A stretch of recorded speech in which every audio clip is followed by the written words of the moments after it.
આજે હું મોડાસા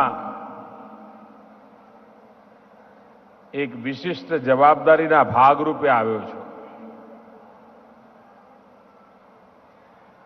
પણ મોડાસા મારા માટે નવું નથી.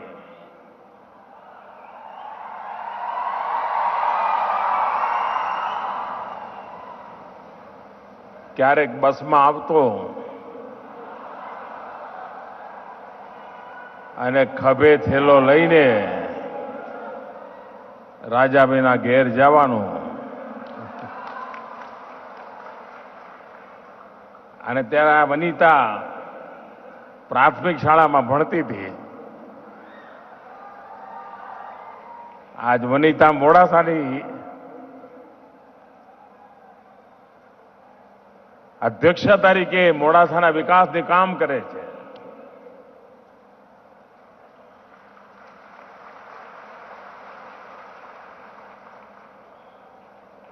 ક્યારેક સ્કૂટર પર આવતો, મોડાસા, માલપુર, મેઘરજ આખો રૂટ કરતો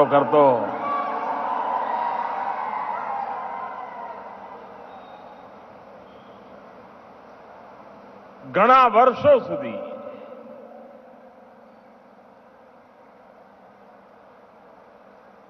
અહીંના જન સાથે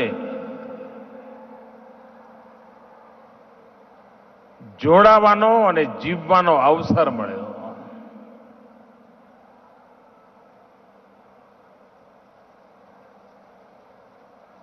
અને આજે જ્યારે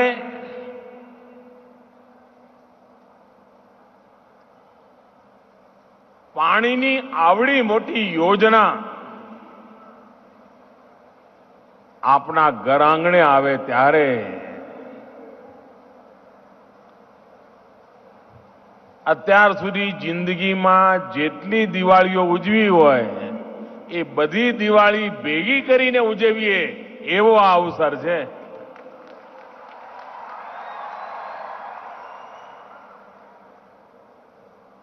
આ માત્ર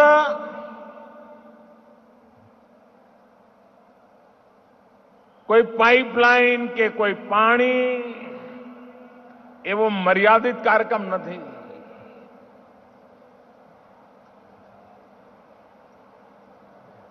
જેમ શરીરમાં શીરા અને ધમની દ્વારા રક્ત શરીરના ખૂણે ખૂણે પહોંચતું હોય છે અને શરીર ઉત્તરોત્તર વિકાસ કરતું જતું હોય છે. અને શરીરના કોઈ ભાગમાં શીરા કે ધમની રક્તનો પ્રવાહ બંધ થઈ જાય તો એ શરીરનો ભાગ લકવો મારી જાય છે. પાણી પણ જ્યાં જ્યાં પહોંચે ત્યાં જીવંતતા હોય છે અને જ્યાં પાણીનો અભાવ હોય ત્યાં નિર્જીવતા હોય છે. અને એટલે જ્યારથી ભારતીય જનતા પાર્ટીને ગુજરાતની સેવા કરવાનો મોકો મળ્યો છે, ચાહે કેશુભાઈ પટેલનું નેતૃત્વ હોય, આનંદીબેન પટેલનું નેતૃત્વ હોય, વિજયભાઈ રૂપાણીનું નેતૃત્વ હોય કે મને સેવા કરવાનો અવસર મળ્યો હોય, તમે એક સૂત્રતા જોજો કે ભાજપે જેટલી સરકારો બનાવી અને આપે ભાજપને જેટલો પણ સમય કામ કરવાનો અવસર આપ્યો, અમે થાગડ થીગડ કામો નથી કર્યા.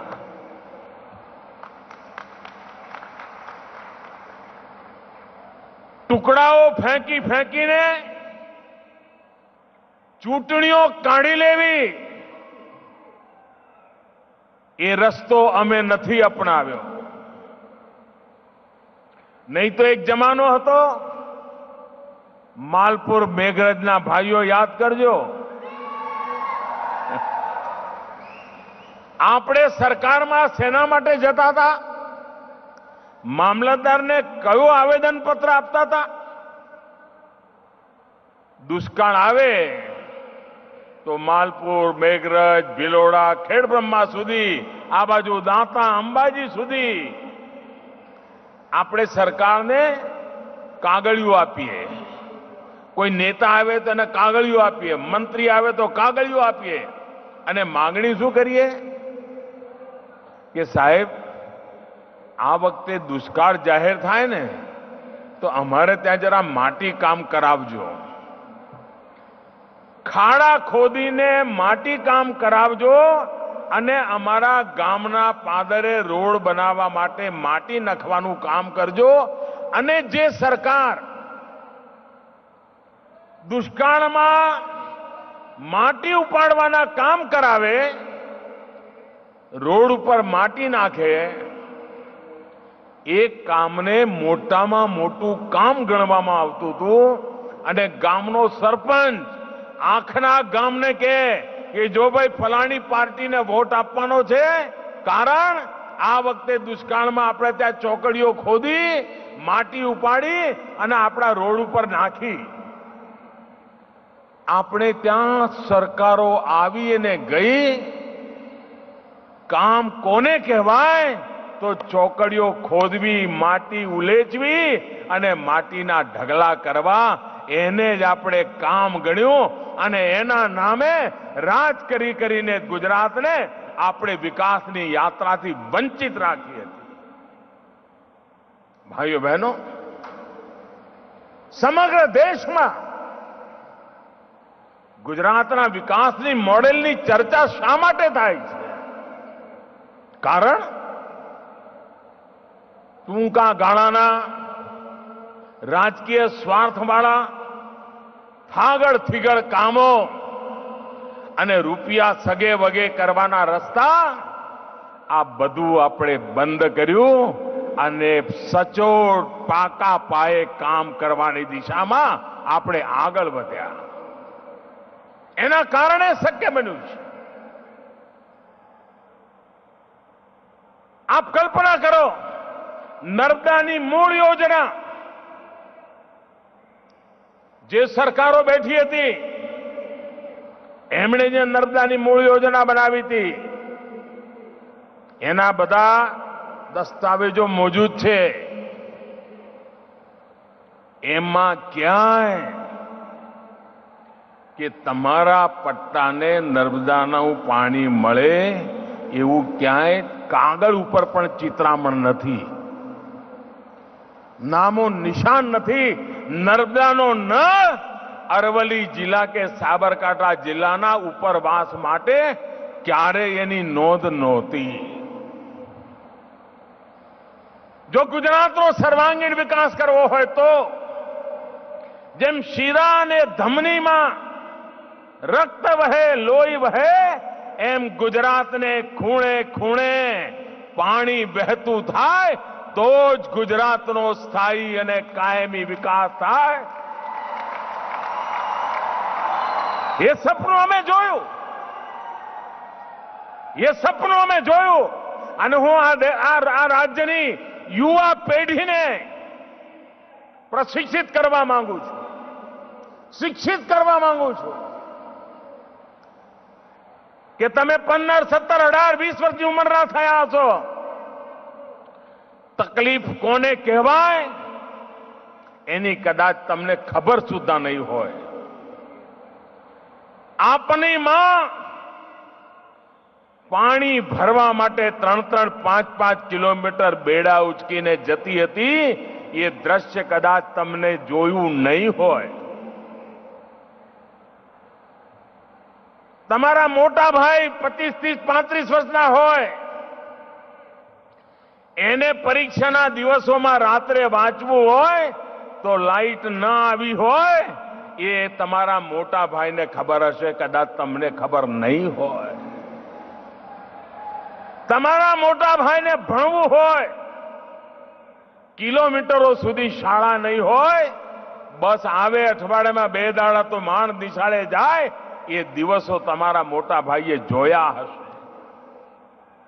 15-17 વર્ષની ઉંમરના ગુજરાતના જવાનિયાએ મુસીબત કોને કહેવાય, દુઃખ કોને કહેવાય, અંધારું કોને કહેવાય, દુષ્કાળ કોને કહેવાય, પાણીનો અભાવ કોને કહેવાય, બસ ન આવે, રોડ ન હોય, સાયકલ ન ચાલે, એ દિવસો કેવા હોય એ એણે જોયું નથી. મારી વડીલોને વિનંતી છે કે જરા ઘરમાં બેસીને પોતાના સંતાનોને જરા યાદ તો કરાવો કે પહેલા આપણે કેવી રીતે જીવતા હતા, અંધારામાં દિવસ કેવી રીતે કાઢતા હતા, વરસાદ માટે કેવા વલખા મારતા હતા.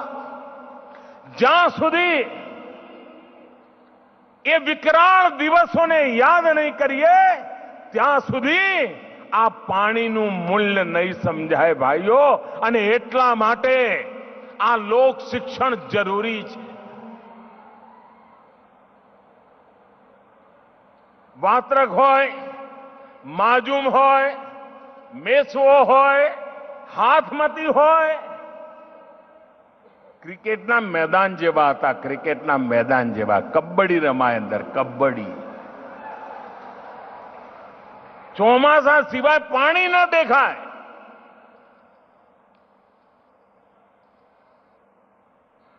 એક સપનું જોયું, સુજલામ સુફલામ યોજના. તમે મને કહો ભાઈ, આ ભાજપની સરકાર આવી પછી આ મહી નદી આવી હતી, જરા મને કહેશો, આ મહી નદી આ ભાજપની સરકાર બની પછી પ્રગટી હતી, અવતરી હતી? સદીઓથી હતી કે નહીં? એનું પાણી જતું હતું કે નહીં? એ પાણી દરિયામાં જતું હતું કે નહીં?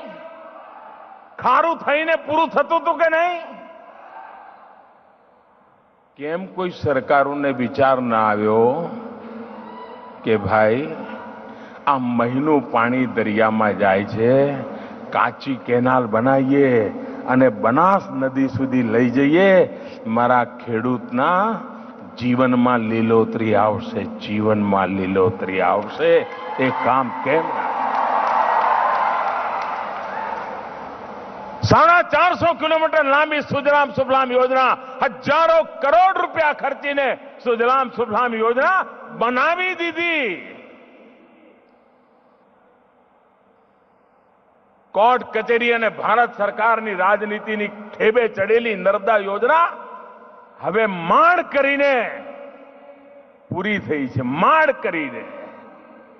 મને પણ ત્યાં ગયા પછી આ બધા એવા એવા ચિત્રામણ હરખા કરતા કરતા દમ ઉખડી ગયો. ભાઈઓ બહેનો, સુજલામ સુફલામ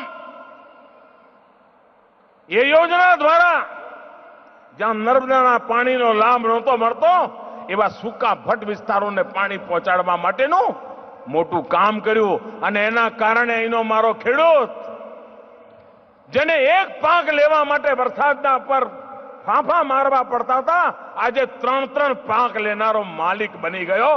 આ પરિસ્થિતિ પેદા કર્યું, પાણીના કારણે પેદા કરી છે. અને આજે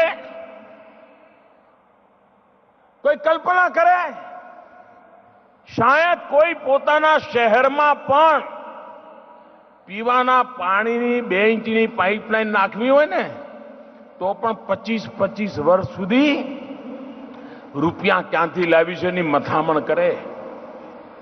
મોહલ્લે મોહલ્લે ખાલી ઘરે ઘરે પાઇપલાઇનથી પાણી પહોંચાડવું હોય ને તો પણ એને 25 વર્ષનો પ્લાન કરવો પડે, પૈસા મેળવવા માટે મહેનત કરવી પડે.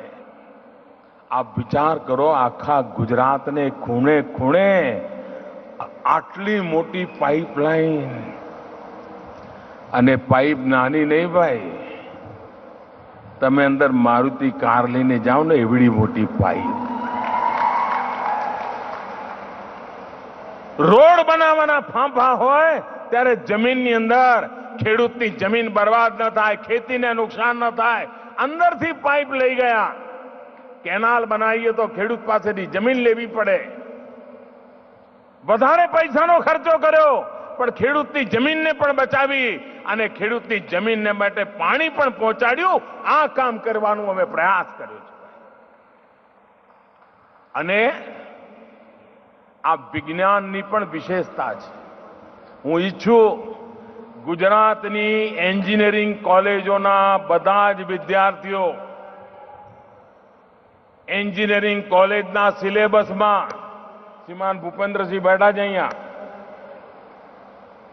એમના સિલેબસમાં ગુજરાતમાં પાણીમાં કયા કયા પ્રકારની ટેકનોલોજી વપરાણી છે, પમ્પિંગ સ્ટેશનો કેવી રીતે નિર્માણ થયા છે, પાણીને આટલી ઊંચાઈ પર કેવી રીતે લઈ જવામાં આવે છે, આટલે દૂરથી પાણી કેવી રીતે લાવવામાં આવ્યું છે, સમગ્ર ટેકનોલોજીએ કેવી રીતે કામ કર્યું છે, એ ગુજરાતના એન્જિનિયરિંગના એક એક વિદ્યાર્થીને ભણાવવું જોઈએ.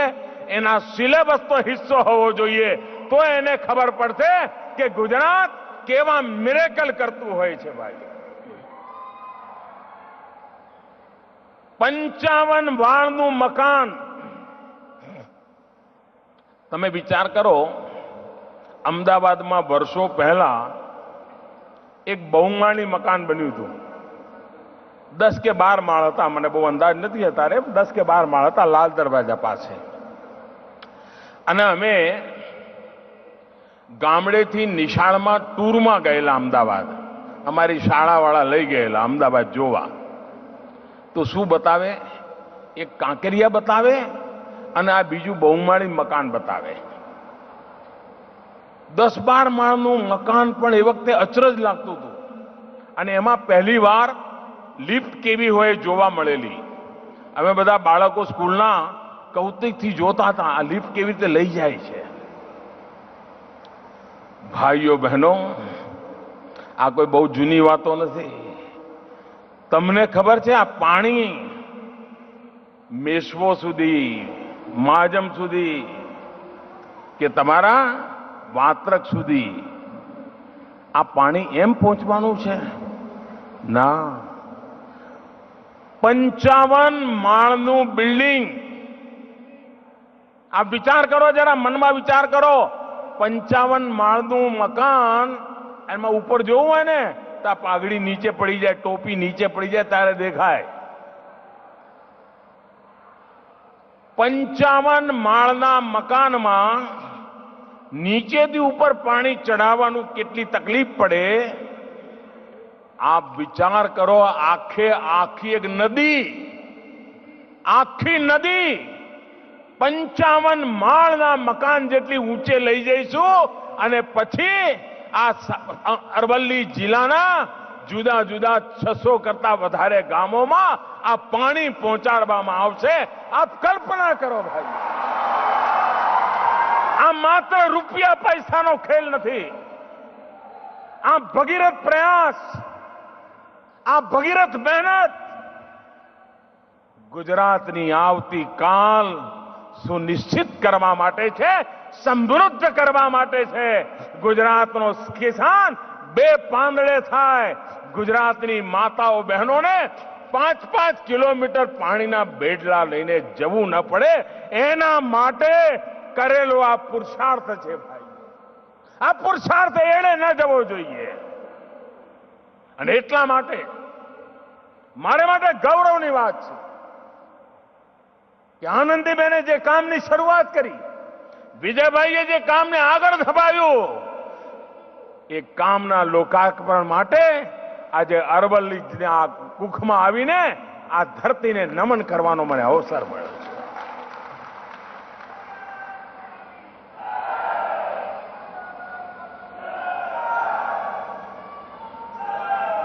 શામળાજીનું પુનર્નિર્માણ, મને તમે કહો, આ શામળિયો અમારી સરકાર બન્યા પછી આવ્યો તો? મને કહો તો ભાઈ, આ સાંભળ્યો હું મુખ્યમંત્રી બન્યો પછી આવ્યો તો? જરા જવાબ તો આપો.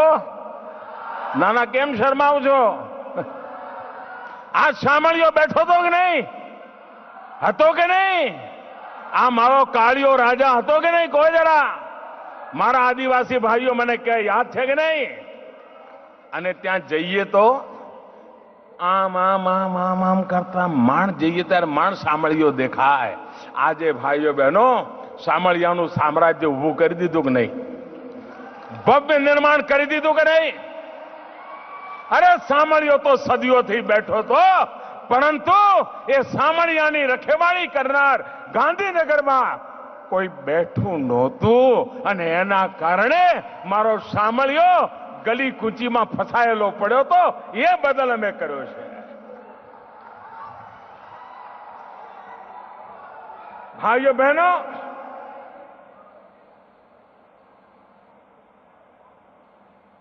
લોકો એમ માને છે કે ભગવાન બુદ્ધનો પ્રભાવ માત્ર પૂર્વી ભારતમાં હતો અને એશિયાના કેટલાક દેશોમાં હતો.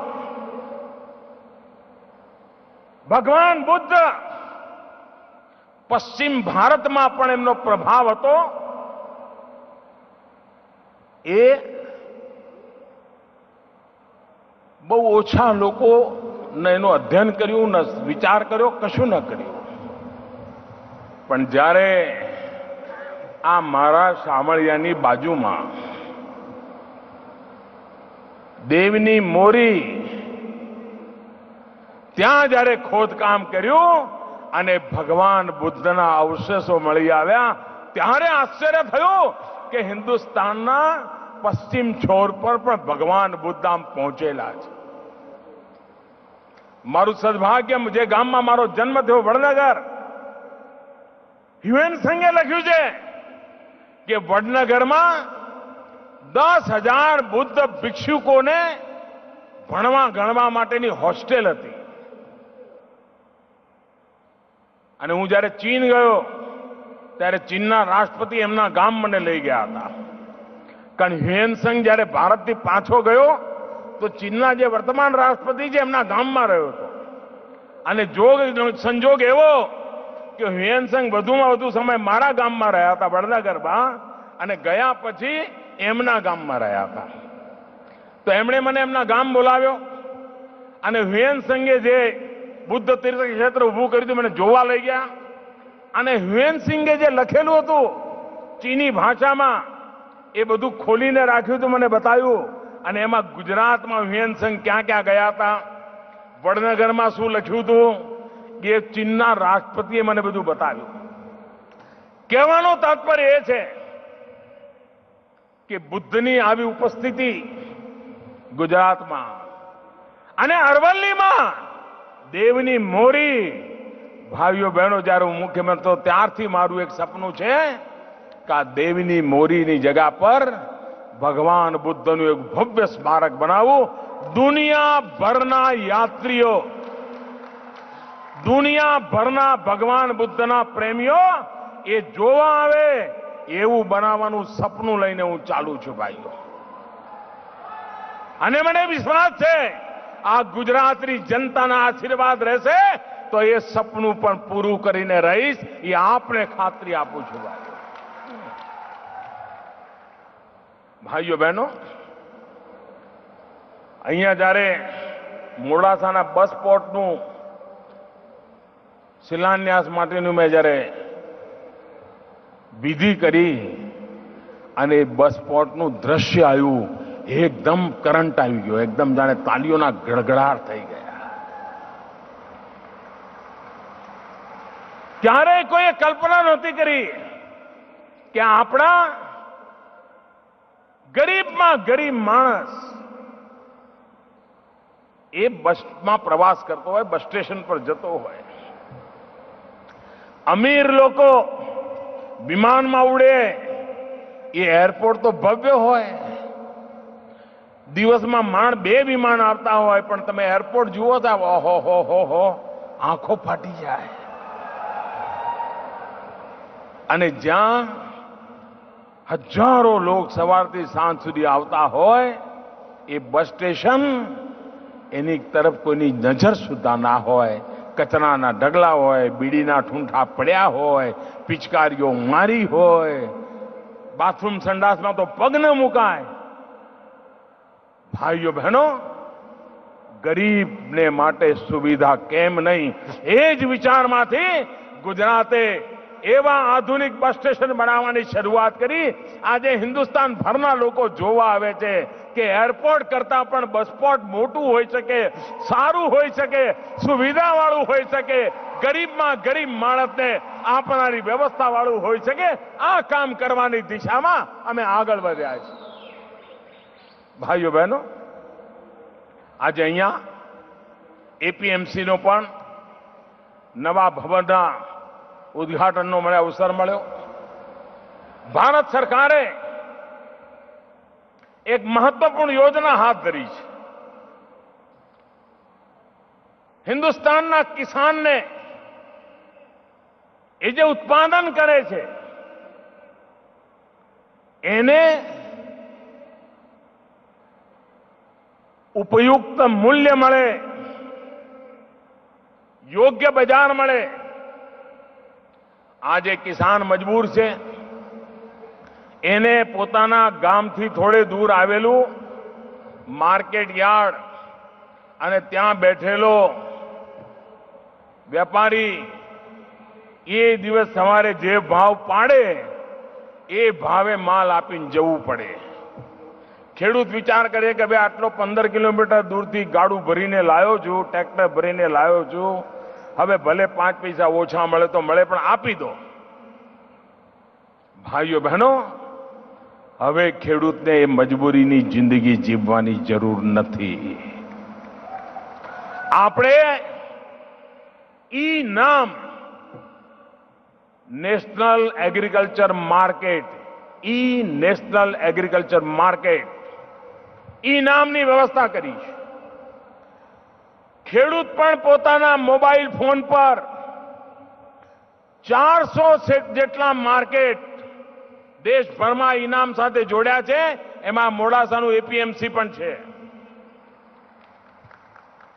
ખેડૂત પોતાના ઘેર બેઠા મોબાઈલ ફોન પર નક્કી કરી શકે કે આજે પંજાબની કઈ બજારમાં કયો માલ કયા ભાવે વેચાય છે, આજે બંગાળના કયા બજારમાં કયો માલ કયા ભાવે વેચાય છે, આજે કોચીનમાં કે ત્રિવેન્દ્રમાં કે ચેન્નઈમાં ખેડૂત પોતાના મોબાઈલ ફોન પર જોઈ શકે અને પોતે અહીં પોતાના ઘરે બેઠા બેઠા એના નિયમોનું પાલન કરીને પોતાનો માલ બિહાર, બંગાળ, પંજાબ, મહારાષ્ટ્ર, રાજસ્થાન જ્યાં વધુમાં વધુ પૈસા મળે ત્યાં એનો માલ એ વેચી શકે, પોતાના મોબાઈલ ફોનથી માલ વેચી શકે, મોબાઈલ ફોનથી પૈસા આવે અને માલ લઈ જવાની વ્યવસ્થા થાય. આવું આ એક ઇનામ માર્કેટ સમગ્ર દેશમાં ખેડૂતો માટે એક સમાન વ્યવસ્થાવાળું માર્કેટ ટેકનોલોજીના પ્લેટફોર્મ પર આધારિત આપણે નિર્માણ કર્યું છે. અને એના કારણે હવે ખેડૂત નક્કી કરશે કે મારો માલ કયા ભાવે વેચવો છે, ક્યાં વેચવો છે અને ક્યારે વેચવો છે. ખેડૂતની છેતરામણી જે પદ્ધતિઓ છે એ બંધ થશે. એ કામ આ સરકારે કરી દીધું છે. ભાઈ, સમગ્ર દેશને જોડવાનું, ખેત બજારોને જોડવાનું કામ આ સરકારે કર્યું છે. અને મને વિશ્વાસ છે કે આવનારા દિવસોમાં એનો લાભ આ દેશના ખેડૂતોને મળશે. ભાઈઓ બહેનો, ભારત સરકારે એક મહત્વપૂર્ણ યોજના જાહેર કરી છે, કિસાન સંપદા યોજના. કિસાન સંપદા યોજના. આજે આપણે ત્યાં ખેડૂત જે પકવે છે એના રખરખાવની વ્યવસ્થાનો અભાવ હોવાના કારણે, આવશ્યકતા કરતા ઓછી વ્યવસ્થા હોવાના કારણે ખૂબ બધો માલ સડી જાય, પલળી જાય, બગડી જાય. ફળફળાદી એનું આયુષ બહુ ટૂંકું હોય છે. સમય પર જો એ ગ્રાહકની થાળીમાં ન પહોંચે તો એ બરબાદ થઈ જાય. અને આમાં દેશને હજારો કરોડ રૂપિયાનું વર્ષે નુકસાન થાય છે. ખેડૂતોની મહેનત પાણીમાં જાય છે.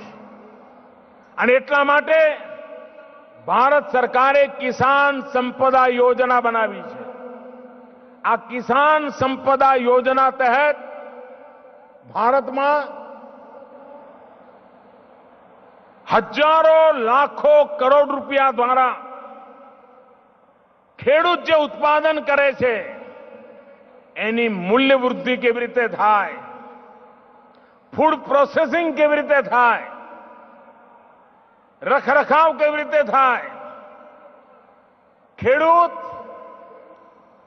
પાક પાક્યા પછી તુવેર પાકે, તુવેર લઈ લે, પછી સાંઠા સળગાવી દે. કેળાની ખેતી કરતો હોય, કેળાની લૂંગ ઉતારી દે અને પછી કેળાનું થડ ફેંકી દે. આ બધું નકામું નથી, ખેડૂતને કામ આવે એવું છે. એને ખેડૂત ફરી કેવી રીતે ઉપયોગ કરે એના માટે થઈને આ કિસાન સંપદામાંથી પૈસા મળવાની વ્યવસ્થા વિચારી છે. જેથી કરીને વેસ્ટમાંથી બેસ્ટ જમીન બચાવે, જમીનની ઉત્તમ રખરખાવ માટે ખેતીમાં પાકેલી વસ્તુઓ જ્યારે પાક લઈ લીધા પછી જે બધું પાછળ જે રહી જાય છે, સાંઠા વગેરે, આ બધાને ફરી ખાતરમાં કેમ ઉપયોગ કરવા એને પણ કિસાન સંપદા અંદર જોડવામાં આવ્યું છે. ઉપજ પામેલો પાક અને ઉપજ પાકેલા પાક પછીનો કચરાપટ્ટી એ બધાની મૂલ્ય વૃદ્ધિ કેમ થાય એનું કામ આ કિસાન સંપદા યોજના દ્વારા થયું છે. અને નવેમ્બર મહિનામાં દિલ્હીમાં ભારત સરકાર હિન્દુસ્તાનનો આજ સુધીનો મોટામાં મોટો એગ્રો ફૂડ પ્રોસેસિંગની એક મોટી ગ્લોબલ ઇવેન્ટ કરીને દુનિયામાં કેવી ટેકનોલોજી છે, કેવા મશીનો છે, કેવી રીતે કરી શકાય એ બધું અહીંયા લાવીને હિન્દુસ્તાનના ખેડૂતોને બતાવીને આ કિસાન સંપદા સાથે જોડવાનો એક મહાઅભિયાન આ ભારત સરકારે ઉપાડ્યું છે. જેથી કરીને કિસાનની આવક સુરક્ષિત થાય. ભાઈઓ બહેનો, આઝાદી પછી પહેલી વાર પ્રધાનમંત્રી ફસલ બીમા યોજના એવી ફસલ બીમા યોજના આવી છે જેના કારણે મારો ખેડૂત સુરક્ષાની અનુભૂતિ કરી શકે. આજ સુધી ફસલ બીમા યોજનાઓ આવી પણ એ તો ઘણું કરીને બેંકમાંથી જે લોનો લીધી હોય એની જ આસપાસ ગૂંથાયેલી હતી. એકચ્યુઅલી એ બધી યોજનાઓ બેંકોની સુરક્ષાની ગેરંટી હતી, કિસાનની સુરક્ષાની ગેરંટી ઓછી હતી. પ્રધાનમંત્રી ફસલ બીમા યોજના એવી યોજના ભારત સરકાર લાવી છે જેમાં ખેડૂતે 100 રૂપિયાનું પ્રીમિયમ હોય તો માંડ 2 કે 5 રૂપિયા ખેડૂતે આપવાના છે. 95 થી 98 રૂપિયા ભારત સરકાર આપવાની છે, રાજ્ય સરકાર આપવાની છે. પહેલા વીમો ઉતરે તો આખા જિલ્લાનો હિસાબ લેતા હતા. હવે ગામે ગામનો હિસાબ લઈ શકાશે. જિલ્લા આખામાં વરસાદ સરસ પડ્યો હોય પણ 5 ગામમાં ના પડ્યો હોય તો એ વીમાના હકદાર બનશે એવી વ્યવસ્થા કરી છે. પહેલા પાણી ભરાઈ જાય તો પાક વીમો નહોતો મળતો. હવે પાણીના ભરાવાથી નુકસાન થાય એનો પણ પાક વીમો મળશે. માની લો કે ખેડૂતે જૂન મહિનામાં વરસાદ આવશે એવી આશાએ ખેતર ખેડીને તૈયાર કરી દીધું હોય, મોંઘા ભાવના બીજ લાવી દીધા હોય, મજૂરો લાવવાનું નક્કી કરી દીધું હોય, બધું ગોઠવાઈ ગયું હોય. જૂન મહિનો જાય, વરસાદ ના આવે जुलाई महीनो जाए वरसाद ना आवे, ऑगस्ट महीनो जाए वरसाद ना आवे, खेड़दाण થઈ ગયું હોય, બીજ પડ્યા હોય, કશું થાય નહીં. હવે મને કહો કે આમાં ખેડૂત શું કરે? પહેલી વાર પ્રધાનમંત્રી ફસલ બીમા યોજના એવી છે કે કુદરતની અવકૃપાના કારણે ખેડૂત ખેતી જ ન કરી શક્યો હોય તો એની ખેતરમાંથી જે મિનિમમ ઇન્કમ થવી જોઈએ આ પ્રધાનમંત્રી ફસલ બીમા યોજનામાં એક દાણો પણ નાખ્યા વગર એનો વીમો પાકી શકે એવી ગારંટી આમાં આપેલી છે. ઘણીવાર પાક ખરાબ થઈ જાય અને કઢા પડ્યા હોય તો વીમો પાકે. અતિશય વરસાદ આવી ગયો હોય અને ઊભો પાક બરબાદ થાય તો વીમો પાકે.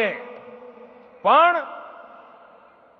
પાક પાકી ગયો હોય, લણણી થઈ ગઈ હોય, ખેતરની અંદર પાકનો ઢગલો પડ્યો હોય, ટ્રેક્ટર આવવાની રાહ જોતા હોય, ગાડું આવે કે ટ્રેક્ટર આવે એટલે માલ ભરીને ખેતરથી સીધું બજાર જવાનું નક્કી કર્યું હોય,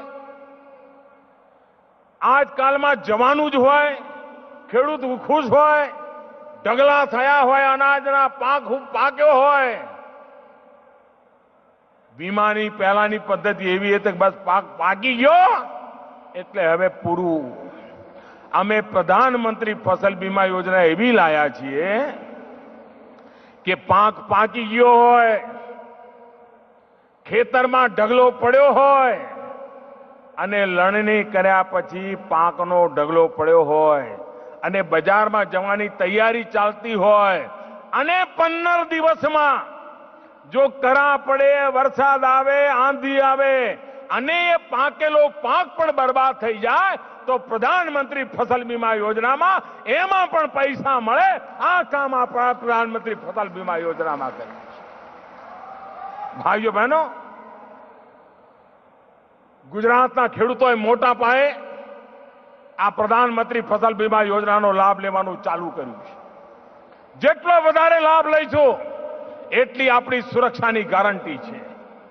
ભાઈઓ બહેનો, 2022માં ભારતની આઝાદીના 75 વર્ષ થવાના છે. ભારતની આઝાદીના 75 વર્ષ થવાના છે. જે ધરતી પર લાલ બહાદુર શાસ્ત્રીએ જય જવાન જય કિસાનનો મંત્ર ગુંજતો કર્યો, 2003માં મેં કહ્યું હતું કે અમે 5 વર્ષમાં ગુજરાતના ખેડૂતોની આવક બમણી કરીશું. ભાઈઓ બહેનો, અમે ગુજરાતમાં એક કરી બતાવ્યું હતું. અને આજે હું કહું છું